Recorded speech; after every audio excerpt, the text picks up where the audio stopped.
perfectly. We grow step by step. We let the pain go. In this space we heal. You know it's all about the journey, not the show. Living imperfectly perfect. It's true. We rise on our struggles. Break through. Together we'll find something brand new. 'Cause living imperfect is what we do. Welcome to Imperfect TV, where we embrace the messy, the real, and the beautifully unfinished. I'm Gemma Blythe, and this is your Monday morning guided journaling session, your space to breathe, reset, and begin the week with intention. Mondays can feel overwhelming, but they also hold a quiet power, a fresh start, a chance to realign with what truly matters. So, before the emails, the to-do lists, and the noise of the day take over, let's pause together. Take a deep breath in and out. Let's start this morning by checking in with ourselves. You don't have to get it perfect, just honest. Let your thoughts flow without judgment. This is your time, your space, your moment to be fully present with yourself. So grab your journal, settle in, and let's write. I'll be here with you, guiding you along the way.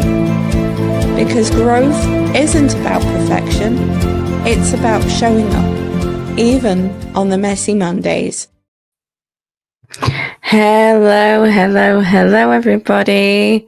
How are we doing? I've no idea why it was doing that, but hello. Good morning. How is everybody on this lovely sunny Monday over here? It's me, Gemma Blythe from the UK, with your Monday morning guided journaling session. This morning, we're going to be looking at any patterns that you may have noticed to break those down after trauma. So it's all about self-analysis, a lot of reflection, and trying to pin down where exactly those patterns come from that impact nearly all of us that has been through trauma or traumatic times. So this morning we're going to be reflecting on how trauma has impacted your trust in others. You're going to consider the behavioral patterns that you may have developed after trauma. And then you're going to think about what your physical and mental safety means to yourself in a relationship. Then you're going to reflect on your role within relationships. And in addition to that, if you were with us on Friday on NATV, my other channel on YouTube, go and check it out. There's a live show on there on the last Friday of every month. And this last Friday just gone, I set all of you lovely people homework for over the weekend of a journaling prompt. So we are going to be going over that as well in today's session. So with that being said, I hope you have a cup of tea or water or coffee ready at the side of you to join in. So as per usual on a Monday morning, I'm going to play a little animation now just to get you settled in and take a couple of deep breaths while this is playing, just so that you can get acclimatized this morning. Okay.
Okay, now we're all hopefully settled and sorted. Let's crack on with the first journaling prompt this morning. So here we go. First prompt is: how has your trauma influenced your ability to trust others in relationships? Now, when you think about this one, I want you to concentrate on the fact, do you struggle with trusting people? Even those who are supposed to care for you deeply. And then do you find it hard to believe that people sometimes have good intentions as well? Or do you concentrate on the fear of betrayal and abandonment sometimes? So, as you go away and break this down, I want to reiterate that there is no right or wrong here. This is completely up to you. If you want to bullet point your answer just to make it easier for yourself, go ahead, do that. If you'd rather do a mind map in the center of a page, I wish I had an example to show you, then do that. Do whatever comes naturally to you. Whether that's to scribble things down, scribble different illustrations down, do that. With journaling, there is no boundaries, there's no rules. There's only you. Okay, I think I've spouted on enough about that one. So, here's the animation again. While this is playing, it's just over a minute long. While this is playing, just concentrate, get all of your thoughts from here, out of here, onto paper. Okay, let's go.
Okay, trauma can certainly play a big role in trust, right?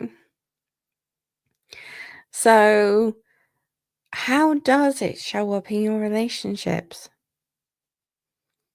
Is trust affecting your ability to connect with others as well? Because that's the other thing. When we struggle with trust, and as survivors, that's such a common thing, right? Let me just start off by saying that. When we struggle with trust, a barrier goes up around us.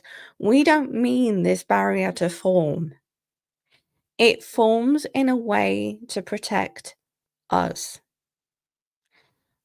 But in order to seek connection, make relationships with people actually work, we need to put in our own work in within ourselves to make sure that that boundary, that barrier, doesn't cut anybody out that may be meaningful to us.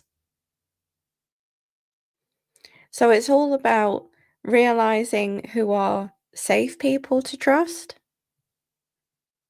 and who really mean us harm. And that's why this prompt is so powerful, because it's asking if it impacts your ability to trust others, excuse me.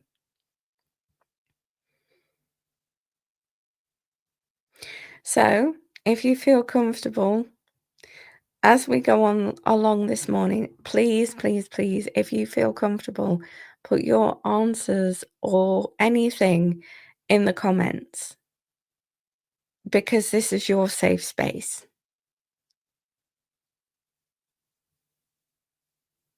Okay, so let's move on to the next one.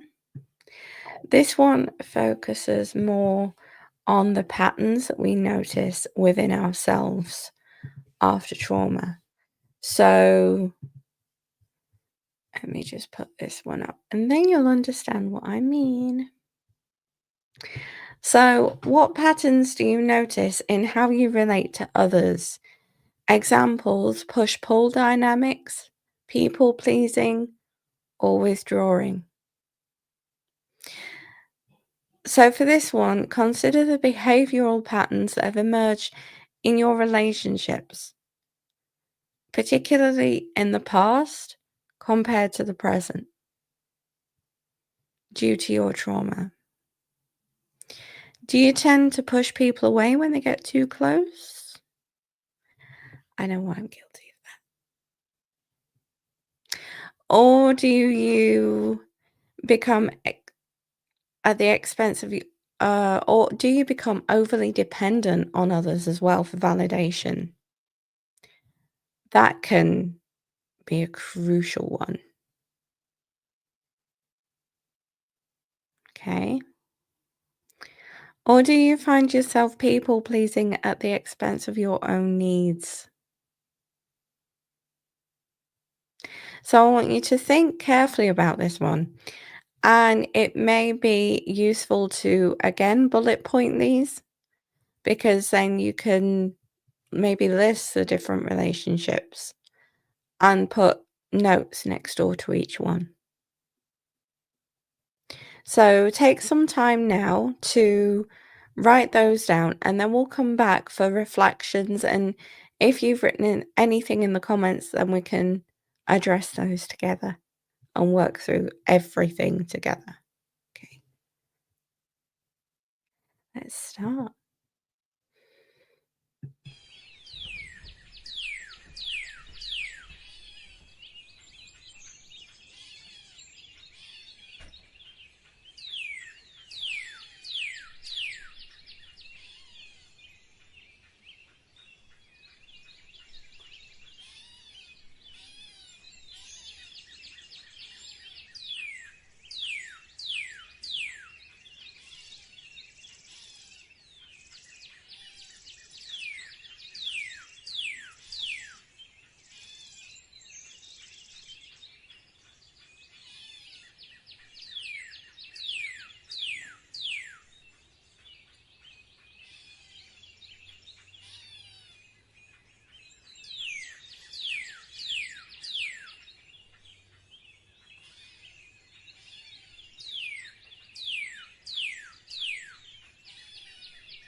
Okay, then. These patterns can either be healthy or unhealthy, by the way. We're not only concentrating on the unhealthy ones, we want the healthy ones too. So, when you have open connections with other people, maybe you have chats that are quite open and honest and quite frank, and and that's brilliant if you do. because that encourages not only you to open up as well, but the people around you. And then you gain what's called this mutual trust environment, and it becomes very light and open and just lovely to be in and lovely to surround yourself with. So sometimes you may catch yourself withdrawing to avoid conflict or emotional pain. And to be quite honest, if you're doing that, there are steps that you can take to stop doing that quite so much. But again, having open and honest conversations where you make it quite clear that you need that. Because every one of us that's been through trauma needs that. That's the only way that we can avoid the stigma around what's happened to us.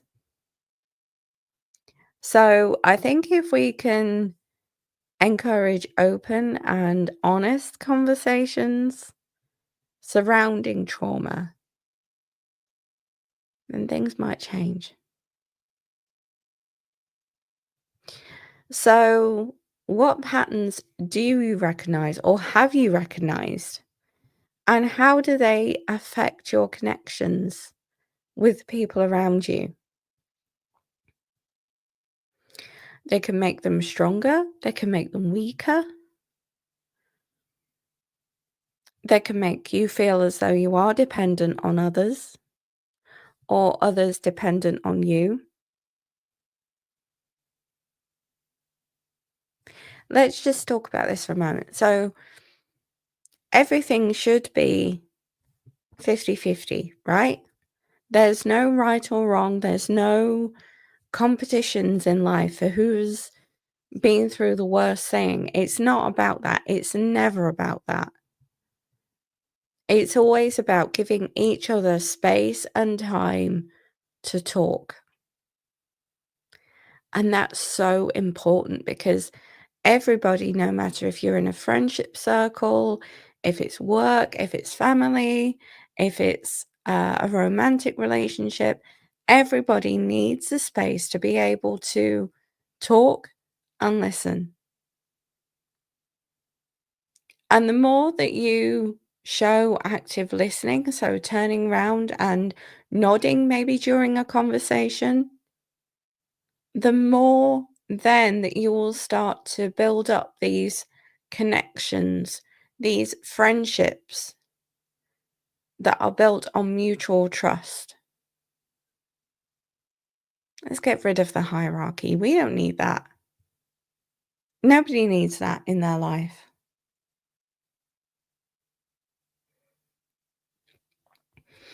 Okay, so then that brings me round to the next prompt, which is all about your sense of safety in a relationship.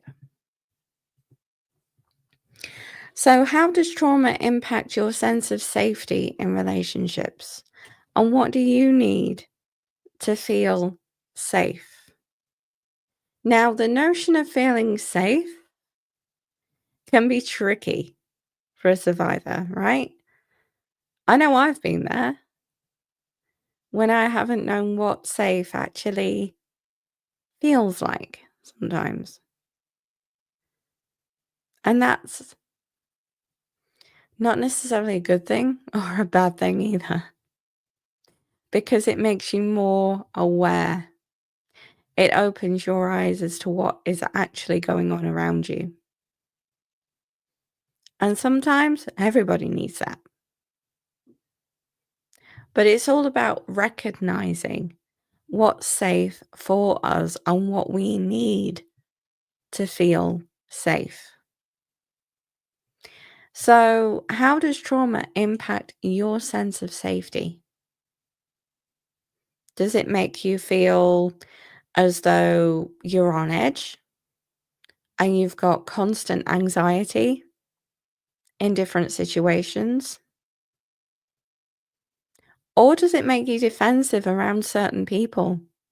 Maybe because of their beliefs or lack of understanding, or what you perceive to be lack of understanding. So again, I'm going to give you just over a minute to go away and journal on this one and see what you come up with. Remember, there's no right and wrong. Safe space for a reason. Okay, and off you go.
Okay.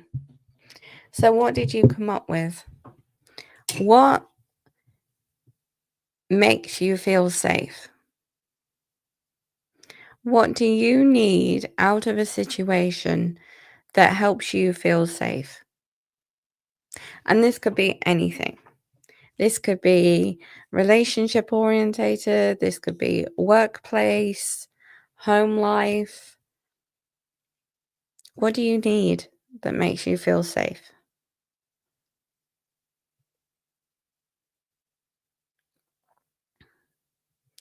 Is it a particular boundary that you need to put in place? Actions that you need to put in place? Because it's okay writing it, but it's about taking action too. And this isn't action that somebody else has asked you to do. This is action that you have to do to put yourself first for a change. To not always have somebody else there to say, you need to do that, or you need to do this by then. It's not about that. It's about you being that person for yourself rather than you being that person for everybody else.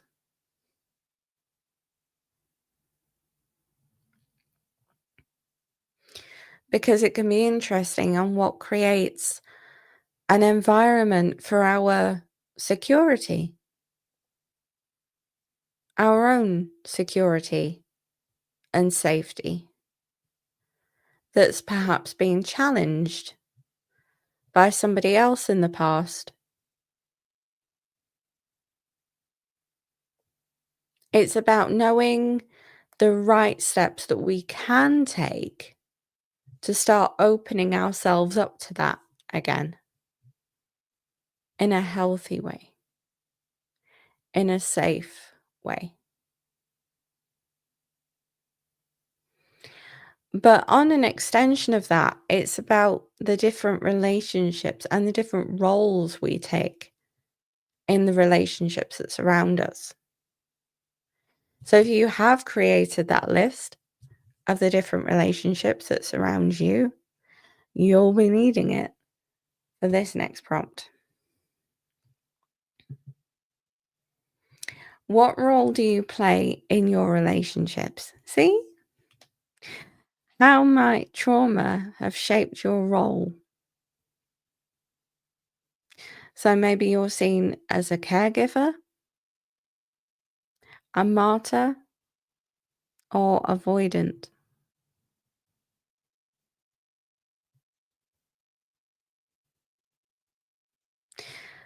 Let that sink in for a bit while I read these. So during this, I want you to reflect on your role within relationships. Whether it's family, friends, or romantic partners. Do you take on the role of caretaker? Always trying to fix things at the expense of yourself and your own well-being? Or do you avoid emotional closeness altogether?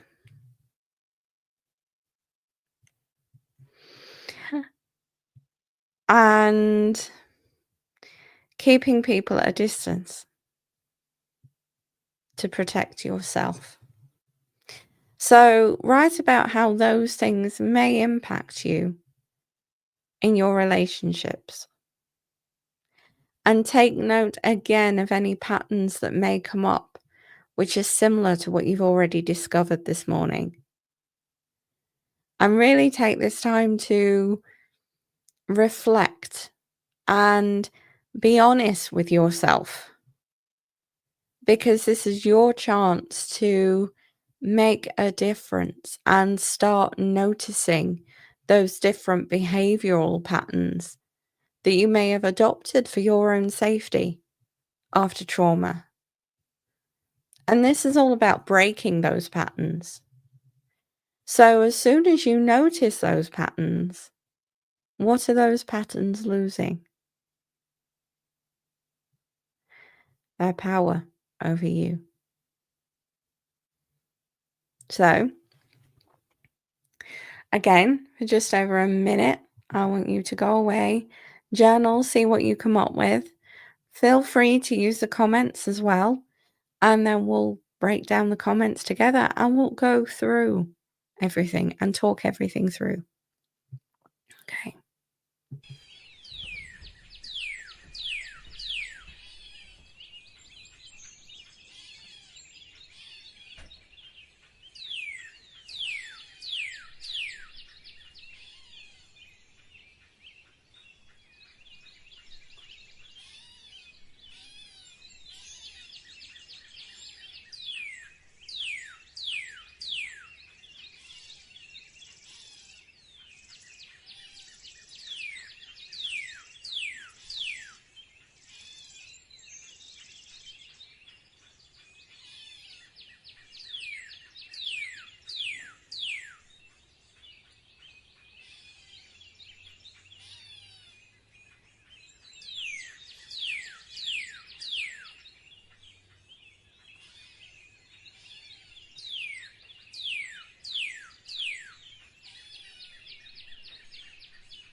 Okay, so how did you get on with that one? Did you notice any more patterns come up for you?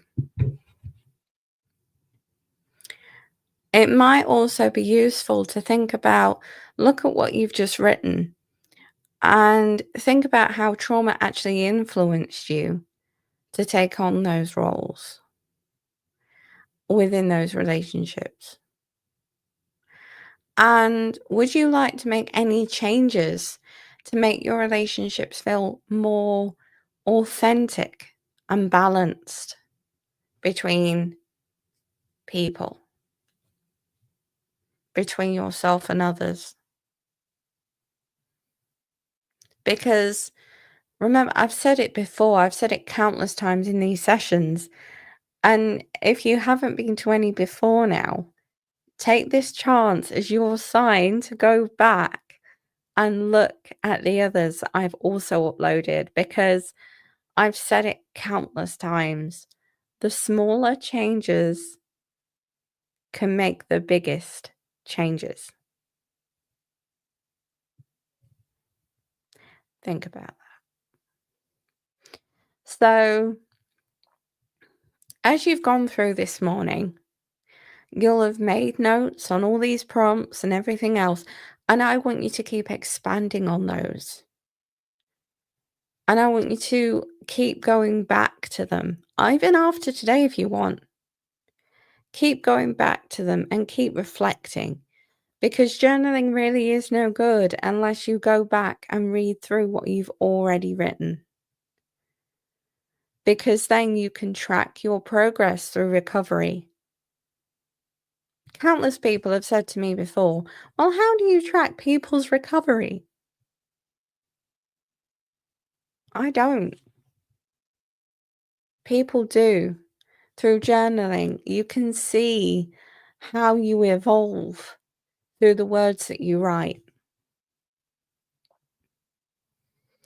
And with that being said, if you were with me on NATV on Friday night, UK time, you would have seen that I gave a homework journaling prompt, which I am going to put up on the screen now, because even if you haven't seen it before, this is your sign to go ahead and maybe give it a go. So, homework. Think of a time when someone else made decisions for you that didn't align with your needs or desires.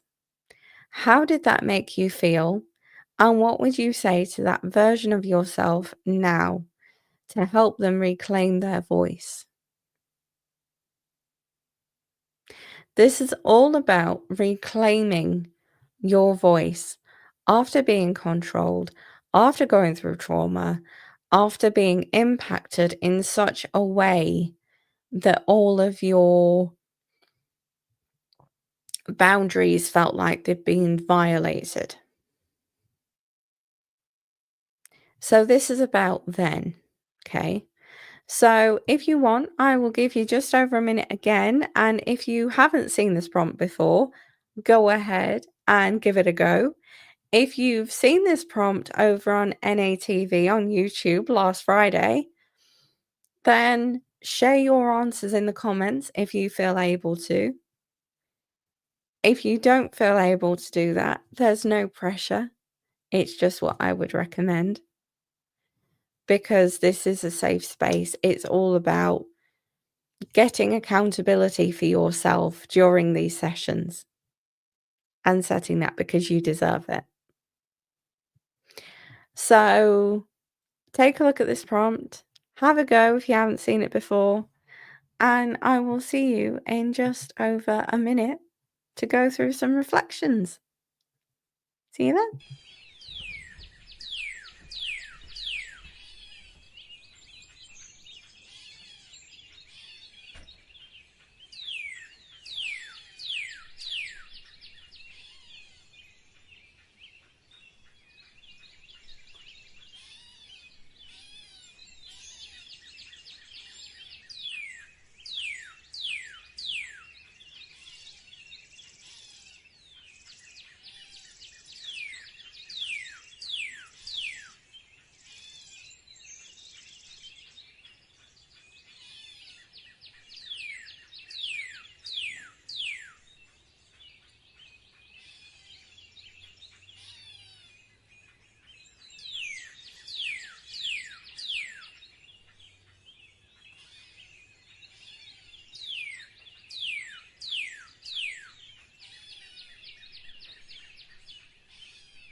Okay.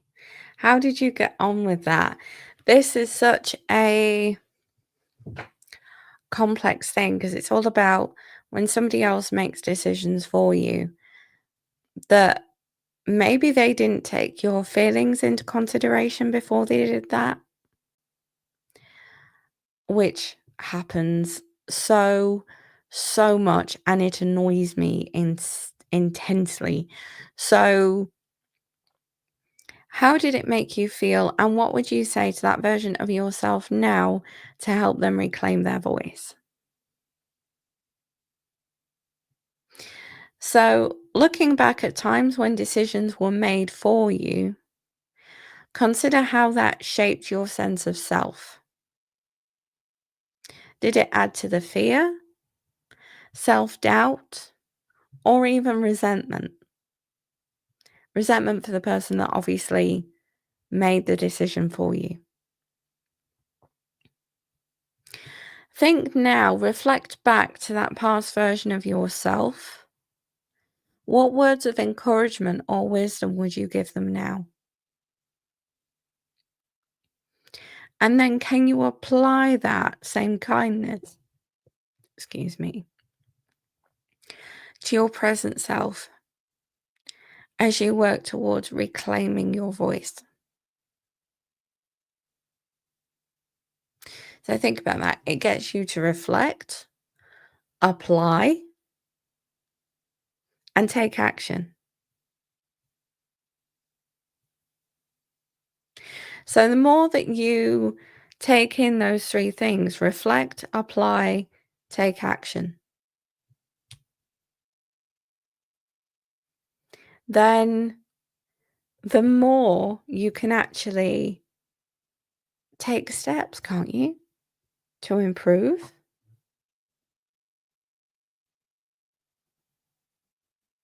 That's what these sessions are all about. They are all about asking yourself questions to actually get the right answers without all of the complex jargon thrown in. So, with that being said, this morning we have taken notice of our patterns to go towards breaking our patterns to heal the relationship impacts after trauma. So, we've gone through how trauma has influenced your ability to trust others in a relationship. Ooh, my thumb disappeared. What patterns you notice in how you relate to others, how your trauma impacts your sense of safety in relationships, what role you play in your relationships, and how trauma might have influenced that. And we also looked at just now the homework from NATV Live last Friday. What role you play. No, that was a prompt before, wasn't it? We've also looked at a time when somebody else made decisions for you and how that impacted you as well. So I think it's safe to say that we've broken down the patterns well and truly, and they've lost their power after this morning because we now know the patterns that we have to work through to banish and break. So I am sending you so much love, and I will hopefully see you again next Monday morning at the same time for more prompts. So until then, it's bye for now.